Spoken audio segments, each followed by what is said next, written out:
अस्सलाम वालेकुम व्यूअर्स, मैं हूं समीना पाशा। उम्मीद है आप लोग खैरियत से होंगे। व्यूअर्स, कुछ अहम खबरें और अपडेट्स लेकर इस व्लॉग में आपके सामने हाजिर हैं जनाब। खबरें बड़ी दिलचस्प हैं और ज़्यादातर खबरें जो हैं वो अदालतों से हैं, जहां पर आज सनम जावेद की रिहाई हो गई है। इमरान खान साहब की मुलाकातों के इस हवाले से जो समाअत थी पिटिशन की, उसके ऊपर दिलचस्प रिमार्क्स सामने आए हैं, उसके ऊपर बात करेंगे।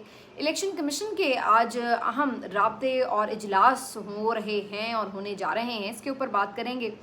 इसके साथ साथ बड़ा दिलचस्प है ये देखना कि जियो न्यूज़ ने इमरान खान साहब के हवाले से डॉक्यूमेंट्रीज़ बनाई और पोस्ट की, लेकिन बड़ी दिलचस्प डॉक्यूमेंट्रीज़ थी। वैसे वो शॉर्ट सी रिपोर्ट्स थी, लेकिन फिर बाद में उन्होंने वो डिलीट ज़रूर कर दी। इसके ऊपर भी थोड़ी बात करेंगे और फिर कुछ बात करेंगे कि जी आखिरकार हामिद खान साहब भी इन एक्शन हुए हैं और जो एडहॉक जजेस का मामला है उसके ऊपर आज हमने देखा कि मज़ीद कुछ आवाज़ें उठी हैं काजी साहब के इस फैसले के खिलाफ, तो इसके ऊपर भी बात करेंगे। काफ़ी कुछ है इस व्लॉग में। आपसे रिक्वेस्ट है कि चैनल को सब्सक्राइब कर लें अगर अभी तक सब्सक्राइब नहीं किया।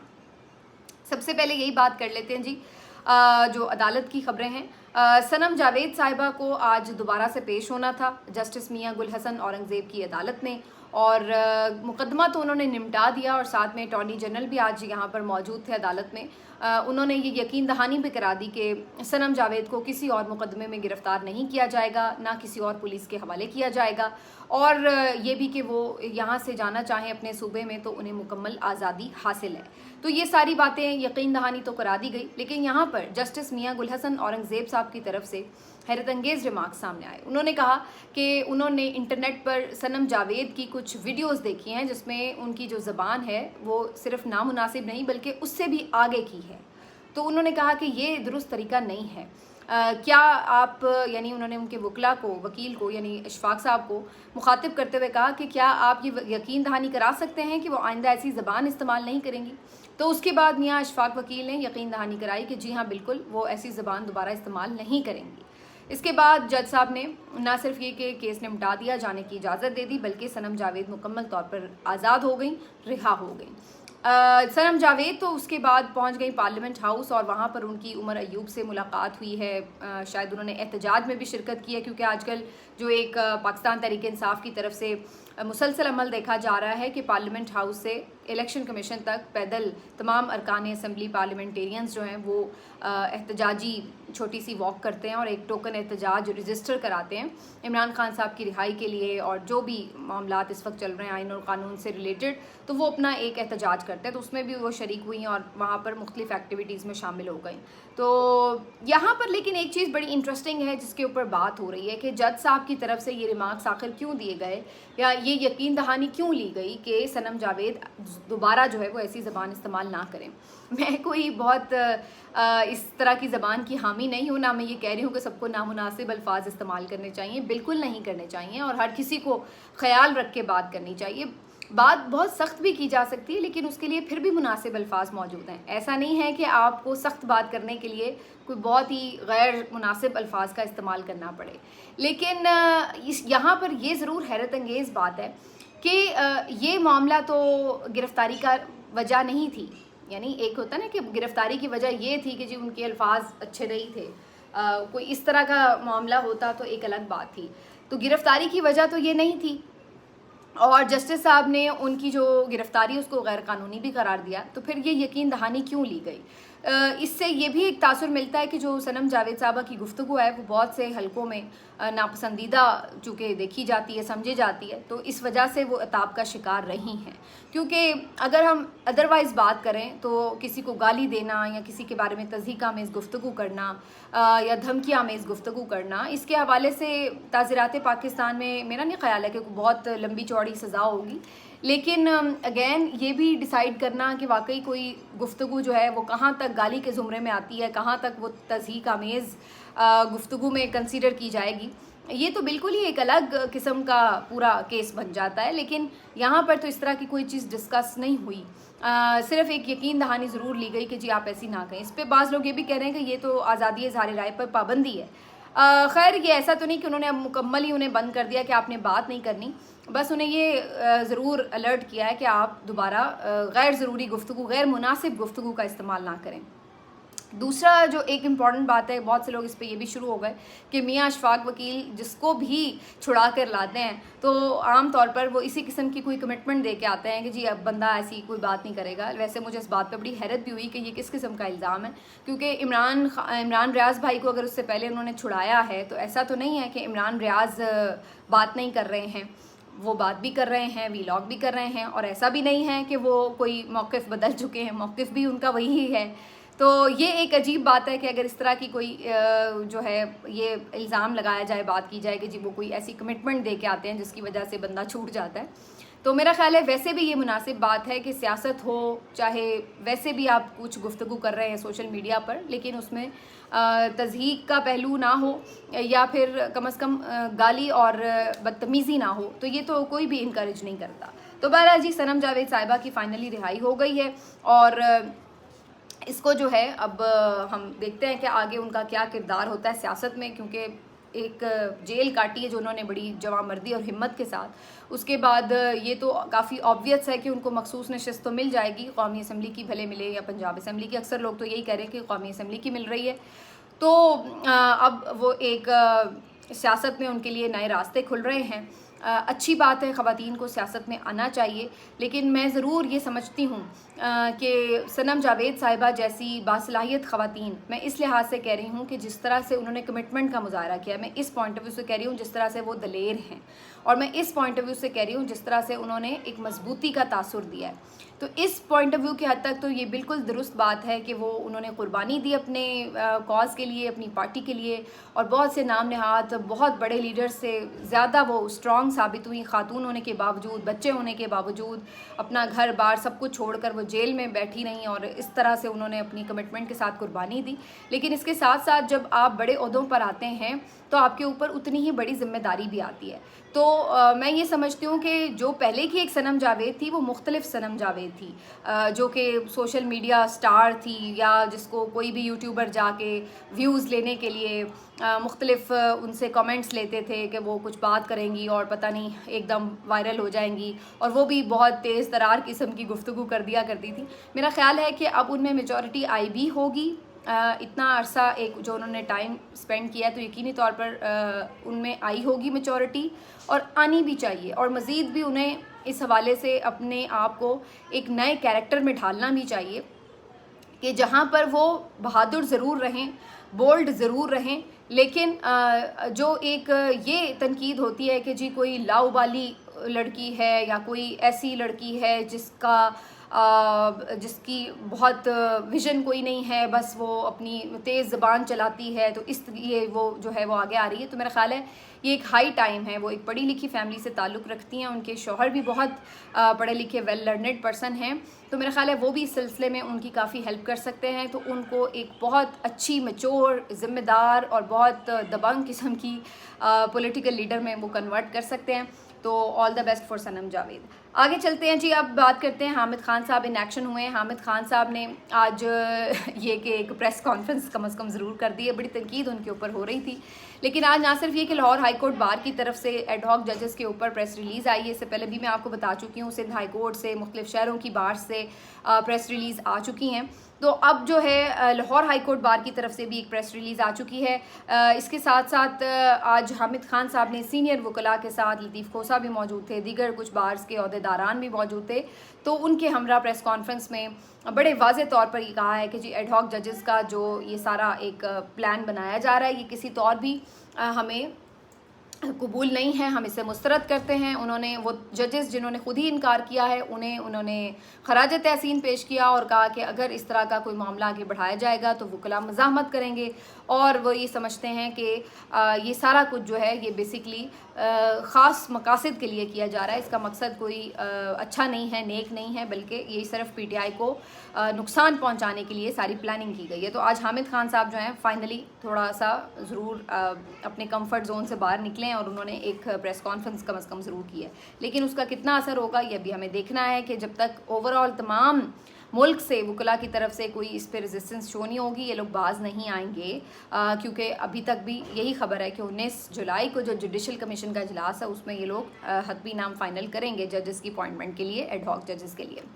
बाकी जी इलेक्शन कमीशन ने आज एक दो अहम इजलास करने हैं। एक तो इजलास उनका इस मौके पे था, इस मौजू पे था कि जो मखसूस नशस्तें हैं उसके हवाले से क्या लाहेअमल अपनाया जाए। ख़बरें तो ये आ रही हैं कि जी उसने तय कर लिया कि हमने नहीं इस पर अमल दरामद करना, लेकिन ये इतना आसान नहीं होता। आके पब्लिक में सोशल मीडिया पर बढ़ के मारना और बात है कि जी हम नहीं करेंगे ऐसी की तैसी, लेकिन अदालत में जाकर जवाब देना वो एक टोटली डिफरेंट बात होती है। और वो भी ऐसी सूरत में कि जब आपको नज़र आ रहा है कि 11 बल्कि 13 जजेस ने एक फ़ैसला दिया है और आप कहेंगे जी हम नहीं मानते, तो ये इतना आसान नहीं होता। देखना होगा हतमी तौर पर इलेक्शन कमीशन आखिर किस मौक़िफ़ के साथ सामने आता है। लेकिन इस इजलास से पहले आज उनकी लाहौर हाई कोर्ट की चीफ जस्टिस साहिबा जस्टिस आलिया नीलम साहिबा से भी मुलाकात हुई है और उसके अंदर उन्होंने जो जुडिशल ये जो ट्राइब्यूनल्स हैं, इलेक्शन ट्राइब्यूनल्स जो हैं, उनके हवाले से जजेस की जो तैनाती है उसके ऊपर बातचीत की है। ये वही मामला है जिसके ऊपर काजी साहब ने डायरेक्शन दी थी कि जो इलेक्शन कमिश्नर के जो भी लोग हैं इलेक्शन कमीशन के, वो जाकर चीफ जस्टिस साहिबा से मुलाकात कर लें और खुश असलूबी के साथ, बाहिमी मुशावरत के साथ ये मामला तय कर लें जिसको कोर्ट में ना लाना पड़े। तो अगर तो ये मामला जो कि मुझे लग रहा है कि हो जाएगा और कोई दरमियानी सा रास्ता निकाल कर जो है कोशिश की जाएगी कि इलेक्शन ट्रिब्यूनल के जजेस फाइनलाइज कर दिए जाएं और दोबारा शायद फिर कोर्ट में ये मामला उस तरह ना आने दिया जाए। तो ये दो मामलात हैं जिसकी वजह से आज इलेक्शन कमीशन पर नज़र रहेगी कि इनके हतमी तौर पर नताइज क्या रहते हैं। इसके साथ साथ जनाब आपको ये बता दें कि आज इमरान खान साहब का एक और बहुत अहम केस था जो उनकी मुलाकातों में पाबंदियां लगती हैं, किसी को भेजा जाता है, किसी को नहीं भेजा जाता, शीशे की दीवार खड़ी कर दी जाती है, कोई कागज़ कलम ले जाने की इजाज़त नहीं होती। तो ये सारी वो मामलात हैं जिसके ऊपर मुसलसल पीटीआई की क़यादत शिकायत कर रही थी। उसको इन्होंने बाकायदा चैलेंज भी किया। आज इससे पहले भी वैसे ये मुहर्रम की छुट्टियों से पहले भी इसके ऊपर बात हुई थी और इस समात को जस्टिस इसहाक जो है वो चेयर कर रहे हैं।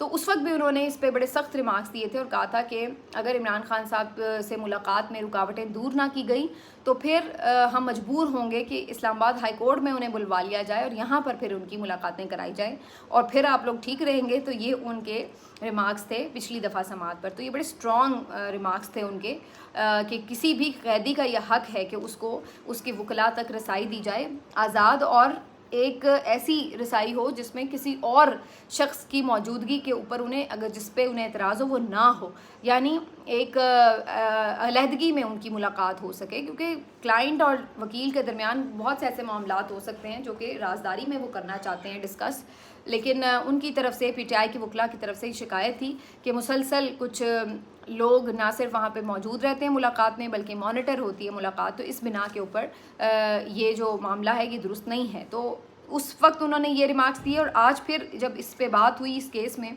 तो उनकी तरफ से यही रिमार्क्स आए कि जी क्या वजह है, क्यों नहीं मुलाकात को आज़ाद माहौल में कराया जाता। तो इस पर जो इंतज़ामिया का मौक़िफ़ था वो ये था कि जी जो इमरान खान साहब के केसेस के वकला हैं वो तो खुद ही नहीं मिलते, जाके उन्हें मौका ही नहीं देते। दूसरे वकला जो सियासी वकला हैं वो जाके उनसे मुलाकातें करते रहते हैं। यानी उन्होंने अपनी तरफ से कोशिश ये की कि जी उनकी पार्टी के वकला पर ऊपर डाल दें। तो इस पर जज साहब के जो रिमार्क्स थे बड़े इंटरेस्टिंग थे और उन्होंने कहा कि तो उनके जो केसेस हैं वो भी तो सियासी नौइयत के हैं, आप तो ऐसे प्रिटेंड कर रहे हैं कि जैसे उनके केसेस बड़े जेन्युइन हैं। अब ये बहुत हैवी किस्म के रिमार्क्स हैं कि जज साहब एक तरह से ये बात कह रहे हैं कि जनाब हमें पता है कि ये केसेस जो है ये सारे सियासी नौइयत के हैं, आप ये प्रिटेंड कर रहे हैं कि जैसे बड़े जेन्युइन मुकदमात हैं। तो ये हालत है इन मुकदमात की कि जजेस जो हैं वो ये रिमार्क्स दे रहे हैं। इस पर तनकीद भी होगी कि लें जी जज साहब ने तो सारे ही मुकदमात से खुद ही फैसले सुना दिए हैं कि ये तो सियासी मुकदमात है। बहुत से लोग ये तनकीद भी कर सकते हैं, लेकिन इसके ऊपर अल्टीमेटली जज साहब ने ये ज़रूर कहा है कि ये जो शीशे की दीवार लगा के बात ना करवाना वकला से या कागज़ कलम ना ले जाना, भाई बहुत से डॉक्यूमेंट्स होते हैं एक दूसरे के साथ आप शेयर कर सकते हैं, तो ये क्या इसमें रुकावट है कानूनी, ये नहीं होनी चाहिए। तो ये जी आज बड़ी हैवी किस्म की हेयरिंग थी जस्टिस इसहाक साहब की तरफ से।